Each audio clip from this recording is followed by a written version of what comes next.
Wifi கூப்பிடும் போதும் ரொம்ப கஷ்டப்பட்டுட்டேன். உனக்கு ஏர்போர்ட்டுக்கு ரொம்ப லேட் ஆயிரும். அதனால hi friends, welcome to our channel. எல்லாரும் எப்படி இருக்கீங்க? நீங்களாம் சூப்பராக இருப்பீங்கன்னு நினைக்கிறேன். இப்போ நான் வந்து காலையில் டியூட்டிக்கு வந்துட்டு இப்போ பள்ளிக்கூடத்தில் கொண்டு விட்டாச்சு. இப்போ எக்ஸாம் நடந்துட்டு இருக்குல்ல, அதனால சரி கொஞ்ச நேரம் வெயிட் பண்ணு, அந்த பிள்ளையை போய் கூப்பிட போனோம். அதுக்கடையில் நான் வேறு ஏதாவது வேலை இருந்தால் கூப்பிட்றேன் அப்படின்னு சொல்லி சொன்னாங்க. அப்புறம் பக்கத்தில் போய் ஒரு டீயும் ஒரு உளுந்த வடை ஒன்று சாப்பிட்டுட்டு அப்படியே வெயிட் பண்ணிகிட்டு இருக்கேன். நான் வந்து 12 மணிக்கு வீட்டில் இருந்து கிளம்பி ஒய்ஃபை வந்து ஊருக்கு அனுப்புறதுக்காண்டி, ரியாத்துலேருந்து அனுப்புறதுக்காண்டி சொல்லியிருந்தேன். நான் ஒரு 12 மணிக்கு ரூமில் இருந்து கிளம்புவேன் அப்படின்ட்டு. அப்போ நம்ம இங்கே இருந்து ஒரு 11:30க்கு போனாலும் பிரச்சனை இல்லை. நேரத்தோடி போனால் நல்லது. நேரத்தோடி போனால் குளிச்சுட்டு வேறு ட்ரெஸ் எல்லாம் போட்டுட்டு பொறுமையாக டீ காப்பிலாம் குடிச்சிட்டு போகலாம். ஏன்னா நாஷ்டா வேறு அங்கே இட்லி வேறு ரெடியாக இருக்குது அப்படின்னு சொல்லி பிளான் பண்ணியிருந்தேன். என்ன நடக்குன்னு தெரியலை. இப்போ வந்து அதில் இப்போ லக்கேஜ் எல்லாம் வந்து நான் நேற்று ராத்திரியே எல்லாருமே ஃபினிஷ் பண்ணிட்டேன். அதில் இப்போ முக்கியமாக இப்போ என்ன பிரச்சனை அப்படின்னு பார்த்தீங்கன்னா, ஜம்சம் வாட்டர் அதை வந்து சில பேர் வந்து கொண்டு போகலாங்கிறாங்க, சில பேர் கொண்டு போக முடியாதுங்கிறாங்க. சில பேர் உம்ரா விசா, ஹஜ் விசாவில் வந்தால் கொண்டு போகலாம். அதே மாதிரி சில பேர் பார்த்தீங்கன்னா ஜித்தா மதினால தான் வந்து அலோட் பண்ணுவாங்க, இங்கே வந்து ரியாத்தில் கிடையாது அப்படின்னு. இப்படி பலவிதமான குழப்பங்கள் இருக்குது. ஏன்னா நானும் எத்தனை வருடம் கேட்டு பார்த்தேன், ஒரு தெளிவான விளக்கம் கிடைக்கல. சரி, இப்போ ஜம்சம் வாட்டர் வச்சுருக்கேன். இப்போ 30 கிலோ லக்கேஜ் ப்ளஸ் 37 நம்மளுடைய லக்கேஜ். இப்போ ஜம்சம் வாட்டர் வந்து விட்டாங்கன்னா கொண்டு போகிற மாதிரி, இல்லைன்னா ரிட்டர்ன் கொண்டு வந்துடுற மாதிரி அப்படி தான் இப்போ பிளான் பண்ணியிருக்கேன். ஏன்னா உம்ரா செஞ்சுட்டு போகிறவங்க வந்து வீட்டில் நிறைய பேர் பார்க்க வரும்போது அவங்களுக்கு கொடுக்கறது பார்த்திங்கன்னா பேரித்தம்பழம், அதுக்கப்புறம் ஜம்சம் வாட்டர், இதை தான் வந்து கொடுப்பாங்க. சரி பார்ப்போம் என்ன நடக்கு அப்படின்னு சொல்லிட்டு. இப்போ நம்ம ஏர்போர்ட் போனால் தான் அங்கே உள்ள கதைகள் என்ன ஏது அப்படிங்கிறது தெரியும். நம்ம இன்னைக்கு கொஞ்சம் நேரத்தோடி கொஞ்சம் டியூட்டி முடிஞ்சுதுன்னா ரொம்ப சந்தோஷமாக இருக்கும். என்ன நடக்க போகுதுன்னு தெரியல. அதே மாதிரி ஒய்ஃபை கூப்பிடும் போதும் ரொம்ப கஷ்டப்பட்டுட்டேன். நான் கடைசி வரை டியூட்டி பார்த்துட்டு தான் போனேன். இன்னைக்கு எப்படி இருக்குன்னு தெரியாது. சரி பார்ப்போம். என்ன நடந்தாலும் நம்ம வந்து சமாளித்து தான் ஆகணும், வேறு வழி கிடையாது. ஏன்னா நம்ம வந்து வெளிநாட்டுக்கு வந்திருக்கோம். அதனால் அவங்க என்ன சொல்கிறாங்களோ அது பிரகாரம் தான் நம்ம செய்ய முடியும். ஓகே நண்பர்களே, இப்போ அடுத்தது என்ன நடக்குன்னு பார்ப்போம். நீங்கள் நம்முடைய சேனலுக்கு புதுசாக இருந்தீங்கன்னா சப்ஸ்கிரைப் பண்ணி ஷேர் பண்ணி சப்போர்ட் பண்ணுங்கள். வாங்க இன்னைக்கு வீடியோவில் என்ன நடக்கு அப்படிங்கிறத நம்ம கண்டினியூவாக பார்க்கலாம். நண்பர்களே, நேற்று பூரா நான் சும்மா தான் இருந்தேன்.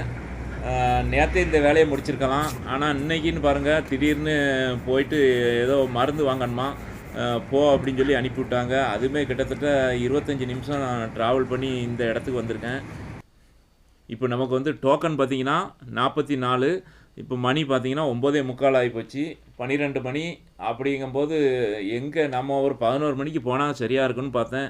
இங்கே ஃபுல்லாக இந்த ஹாஸ்பிட்டலில் இது வந்து ஃபார்மசி, இங்கே தான் மருந்து வாங்கணும். இது மருந்து வாங்குறது கூட நம்ம டோக்கன் போட்டுட்டு இப்போ நான் வெயிட்டிங்கில் இருக்கேன். இப்போ வந்து போர்டில் வந்து 32ஆம் நம்பர் ஓடிக்கிட்டு இருக்குது. இப்போ நம்ம நம்பர் வந்ததுக்கப்புறம் தான் நம்மளை கூப்பிடுவாங்க. அப்போ தான் நம்ம போகணும். டெடி பியரை பாருங்கள் எவ்வளோ பெருசாக இருக்குது. இது வந்து ஹாஸ்பிட்டலினுடைய வராண்டாவில் ஒரு பகுதியில் வச்சுருக்காங்க.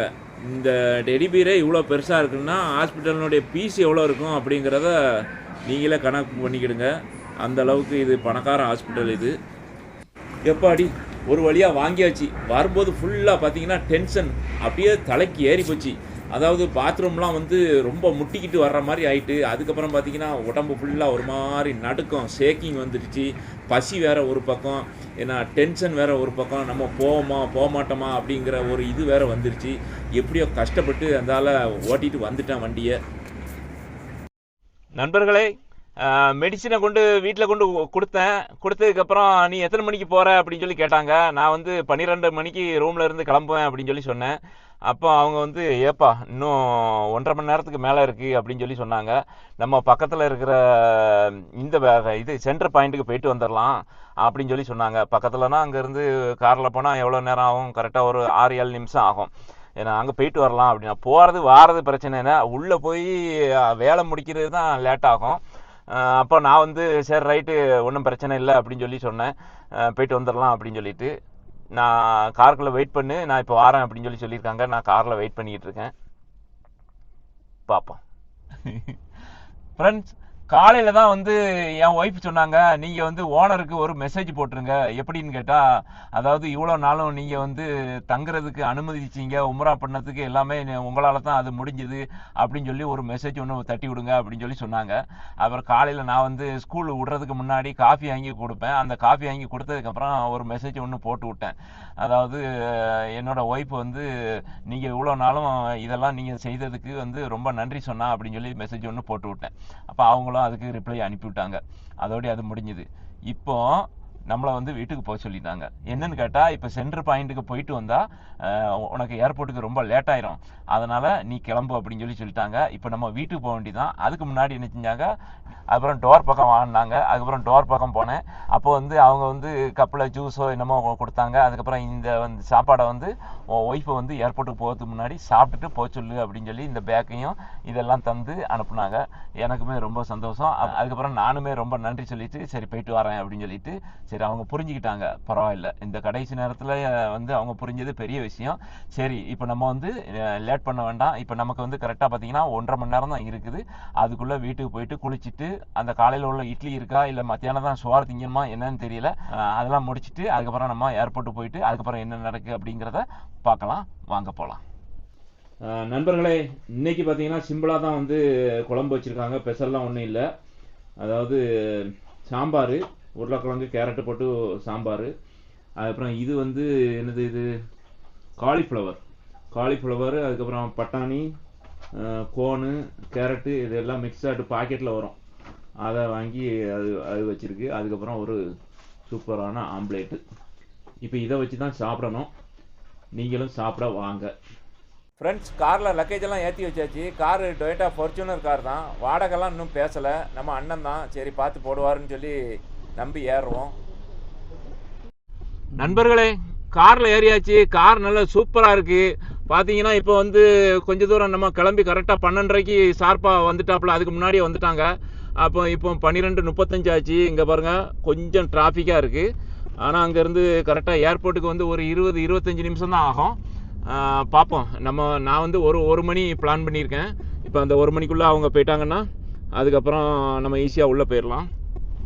கொஞ்சம் போல் டிராஃபிக் இருந்துச்சு. அதுக்கப்புறம் பார்த்தீங்கன்னா அந்தளவுக்கு இல்லை. இப்போ ரோடெல்லாம் கொஞ்சம் ஃப்ரீயாக தான் இருக்குது. அண்ணன் வந்து ஃபஸ்ட்டு ட்ராக்கை பிடிச்சி நல்லா பரன்னு பறந்துக்கிட்டு இருக்காரு. 110க்கு மேலே போயிட்டுருக்காரு. வண்டி நல்லா சொகுசாக நல்லா ஜம்முன்னு போகுது. அந்த தூரத்தில் தெரியுது பாருங்கள், இதெல்லாம் வந்து டொமஸ்டிக் ஃப்ளைட்டு. ஃபஸ்ட்டு உங்களுக்கு வந்து டெர்மினல் 5 தான் வரும். அதுக்கப்புறம் தான் 4, 3 அப்படியே வரிசையாக வரும். இது டெர்மினல் 5க்கு வந்து நம்ம இந்த பக்கம் உள்ளே போயிடணும். கரெக்டாக பார்த்தீங்கன்னா ஒரு 25 நிமிஷம் ஆச்சு. கொண்டு வந்து இறக்கி விட்டாப்புல. கார் அங்கே நிற்கி. நான் வந்து இப்போ ட்ராலி அங்கே இல்லை, அதனால் அங்கேருந்து ட்ராலி எடுத்துகிட்டு வரேன்னு சொல்லிட்டு அப்படியே வந்தேன். அந்த நிற்கலாம் ஒயிட் காரு, அதில் தான் இருக்காங்க. சரி, நம்ம லக்கேஜை இறக்கிட்டு அதுக்கப்புறம் அவருக்கு காசை கொடுத்துட்டு அவரை அனுப்பி விட்டுட்டு அதுக்கப்புறம் உள்ளே போக வேண்டியதான். ஏர்போர்ட் வாசலில் பார்த்தீங்கன்னா இந்த மாதிரி ட்ராலியெல்லாம் ஓரமாக இருக்கும். அதை நம்ம வந்து நம்ம தேவைக்கு நம்ம யூஸ் பண்ணிக்கலாம். நண்பர்களே, அவங்கள வந்து உள்ளே அனுப்பியாச்சு. அதாவது வெயிட்டு போட்டு பார்த்தோம். 2 பெட்டி வச்சுருந்தோம்ல, நம்ம வீட்டில் எவ்வளோ போட்டோமோ அதே மாதிரி கரெக்டாக 30 கிலோ இருந்துச்சு. முன்ன பின்ன கிடையாது, கரெக்டாக 30 கிலோ. அதுக்கப்புறம் வந்து ஹேண்ட் லக்கேஜ் மட்டும் கிட்டத்தட்ட 9 கிலோ இருந்துச்சு. அதுக்கப்புறம் வந்து ஒரு பிளாஸ்டிக் பை ஒன்று இருந்துச்சு. அதுக்கப்புறம் ஷோல்டரில் போடுற லேடிஸ் பேக் ஒன்று இருந்துச்சு. இது எல்லாமே சேர்த்து கிட்டத்தட்ட ஒரு 12 கிலோ கிட்ட வரும். ஏன்னா மொத்தம் ஹேண்ட் லக்கேஜ் அது இது எல்லாம் 3 பேக்கு, மொத்தம் 3 பேக்கு சேர்த்து 12 கிலோ வரும். உள்ளே போயிட்டாங்க. லேடிஸ்க்கு வந்து இந்த லேடிஸ் பேக்கை கொண்டு போகிறதுல பிரச்சனை இல்லை, நமக்கு தான் பிரச்சனை.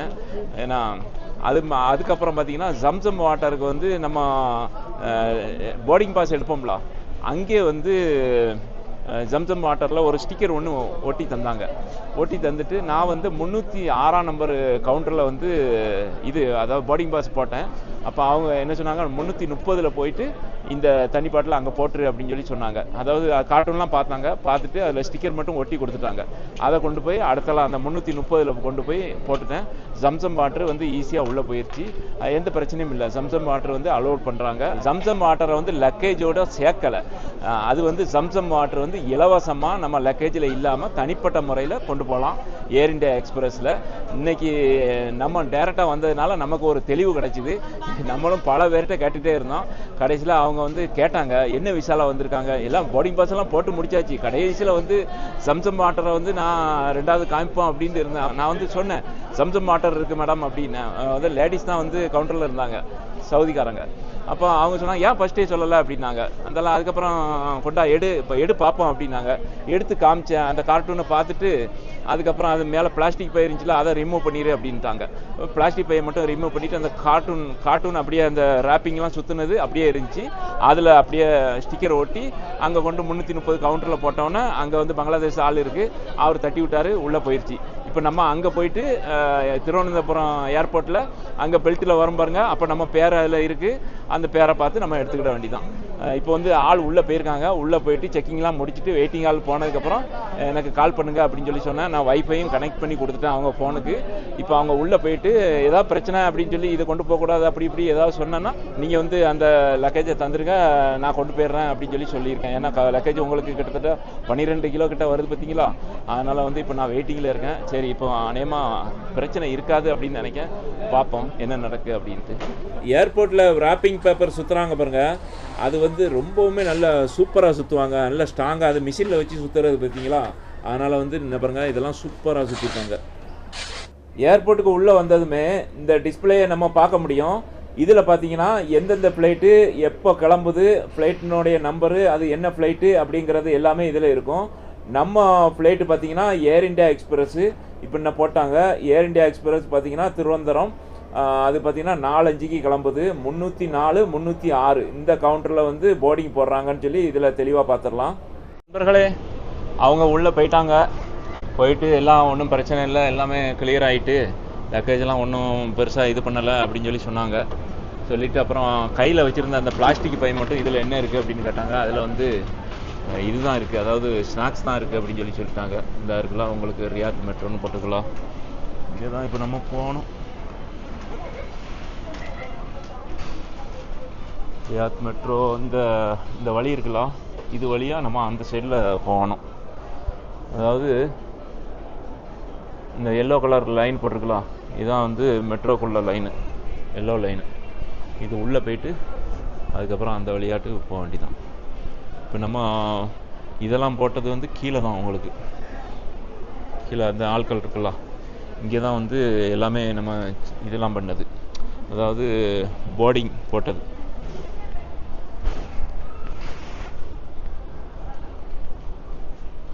மேல் பக்கம் வந்தோம்னா மெட்ரோவுக்கு போகிற வழி வந்துடும். இது உள்ளே போயிட்டு அந்த கடைசியில் மெட்ரோ இருக்குது.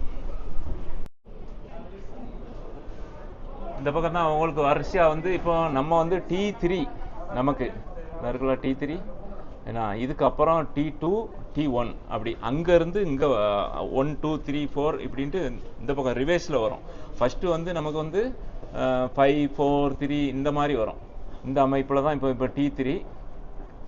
இப்போ மேலே வந்து அனுப்புறதுக்கு அதுமாதிரி. இப்போ கீழே பார்த்தீங்கன்னா அரைவல், அதாவது இந்தியாவிலேருந்து இங்கே வர்றாங்கல்ல அவங்களுக்கு உள்ளது கீழே, மேலே அனுப்புறது எல்லாமே பாருங்கள். மேலே இங்கேருந்து பார்க்கும்போது நமக்கு நல்லா தெரியுது. ஓகே, நம்ம போவோம். இப்போ வெளிநாட்டை பார்த்தீங்கன்னா லேடிஸை தனியாக அனுப்புறதை பற்றி பயமே இல்லை. காரணம் என்னன்னு கேட்டிங்கன்னா, நான் வந்து கொஞ்ச நேரம் வெயிட் பண்ணிகிட்டே இருந்தேன். ஒரு தமிழ் ஃபேமிலி வந்துச்சு. அப்போ அவங்க வந்து செங்கோட்டைக்காரங்க. அப்போ அவங்கள்ட்ட லேடிஸ் தான், அவங்கள்ட்ட வந்து ஒரு கைப்பையன் மட்டும் இருந்தான், அதாவது 2 வயசு பையன் மட்டும் இருந்தான். அவர் ஹஸ்பண்ட் வந்து வழி அனுப்பி விட்றதுக்காண்டி விசிட்டிங் விசாவில் வந்துட்டு அவங்க போகிறாங்க. அப்போ நான் பேசினேன். அவங்க 2 பேரும் தமிழில் பேசிகிட்டு இருந்தாங்க. அதெல்லாம் பிடிச்சி உங்களுக்கு எந்த ஊர் என்ன ஏது திருவனந்தபுரமாக போகிறீங்க அப்படின்னு சொல்லி கேட்டு அப்புறம் 2 வரையும் கான்டாக்ட் பண்ணி அப்புறம் இன்றைக்கி கவுண்டரில் போய் 2 பாஸ்போர்ட்டையும் ஒன்றா கொடுத்து இவங்க 2 வரையும் நீங்கள் பக்கத்தில் சீட்டில் போடுங்க அப்படின்னு சொல்லி சொன்னேன். அப்போ ஓகே பிரச்சனை இல்லை அப்படின்னு சொல்லிட்டு அவங்க 2 பேர் பாஸ்போர்ட்டையும் ஒன்றா வாங்கி அவங்களுக்கு பக்கத்து சீட்டு போட்டு அரேஞ்ச் பண்ணி கொடுத்துட்டாங்க. அதாவது ஒரு ஆளுக்கு ஒரு ஆள் பேச்சு துணையாக இருக்கும் அப்படின்னு சொல்லிட்டு. அதனால் நமக்கு டென்ஷன் இல்லை. அவங்க க்ளீனாக, அதாவது தனியாக போனால் வந்து கேரளாக்காரங்க இருப்பாங்க, அவங்கள்ட்ட பழகிறது பேசுகிறது கொஞ்சம் கஷ்டமாக இருக்கும். இப்போ தமிழ்காரங்கிறதுனால நம்ம வெளியே பழக்கம் பிடிச்சிட்டோம் பார்த்தீங்களா, அதனால் எந்த பிரச்சனையும் இருக்காது. இது ஊர் வரைக்கும் அப்படியே போய் ஏர்போர்ட்டை விட்டு வெளியே போகும்போது டாட்டா பை பை சிஏ ஒன்று சொல்லிட்டு போகிற அளவுக்கு நட்பு வளர்ந்துடும். மெட்ரோவில் ஏறிட்டேன். நமக்கு வந்து இப்போ 3 மெட்ரோ அதுக்கப்புறம் ஒரு பஸ்ஸு மாறணும். இது வந்து ஏர்போர்ட்டில் இருந்து தான் அந்த மெட்ரோ வருது. அதனால் கூட்டம் அவ்வளோவா இல்லை. ஏர்போர்ட் தாண்டி வந்து ஸ்டேஷனே கிடையாது. நண்பர்களே, ட்ரெயின் வர்றதுக்கு இன்னும் ஒரு 3 நிமிஷம் இருக்குது. அதாவது ஏர்போர்ட்டில் வந்து இப்போ ரொம்ப ஃப்ரீ ஆகி போச்சு. லக்கேஜ் இப்போ நாங்கள் கொண்டு போனோம் பாருங்க. ஃபஸ்ட்டு வந்து இந்தியாவிலேருந்து வரும்போது பார்த்திங்கன்னா ஃபஸ்ட்டு வந்து பெரிய லக்கேஜை ஸ்கேன் பண்ணிவிட்டு அதுக்கப்புறம் தான் கொண்டு போய் நம்ம போர்டிங் போடுவோம். ஆனால் அங்கே வந்து ஸ்கேனிங்லாம் கிடையாது, நேராக போர்டிங் தான். போர்டிங் போடும்போது கேட்டாங்க, அதாவது போர்டிங் போடுறதுக்கு முன்னாடி லைனில் நிற்கும்போது அவங்க கேட்டாங்க, மொபைல் எதுவும் லக்கேஜுக்குள்ளே இருக்கா, பேட்ரி ஐட்டம் எதுவும் இருக்கா அப்படின்னு சொல்லி கேட்டாங்க. லக்கேஜில் எதுவுமே வைக்கலை. அப்போ மொபைல்லாம் இல்லை அப்படின்னு சொல்லிட்டோம்.